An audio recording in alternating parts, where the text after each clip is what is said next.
move the steering completely to right, and then go.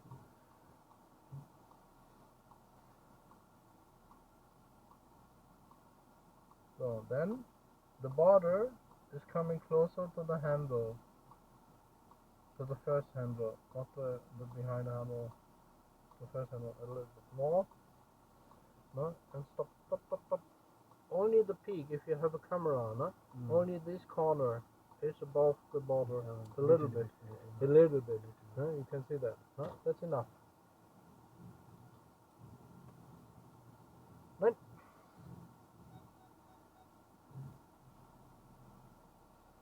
Ich kann das Knie zeigen. Und Schuhe. That's better, no?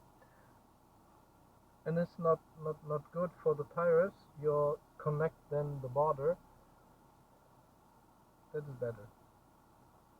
That's better. Good. Lass ihn alleine, soll ich aussteigen? Nein. Okay, then finish.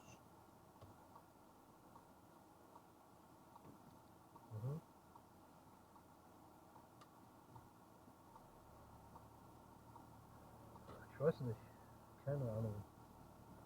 Diskretion.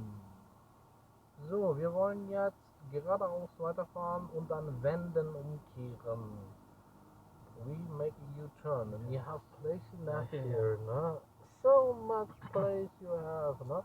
Like on TÜV organization, no? It's like parking on TÜV organization. Manchmal sagt der Prüfer, we want to make a U-turn, and some students drive longer and drive and stop there in the corner until the end. Yeah, and that's the reason why you should be look.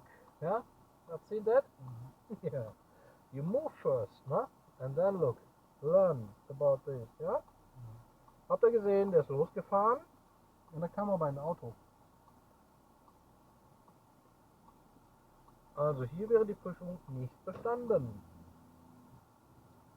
Und das mal zum Thema alleine lassen, ne?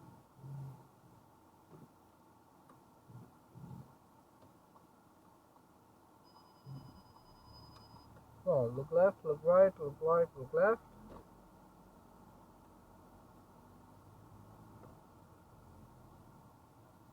And now we want to park behind this black car. Und ich möchte das jetzt, natürlich kommen jetzt Einwände, es ist ein abgesenkter Bordstein, Einfahrt ist aber zu.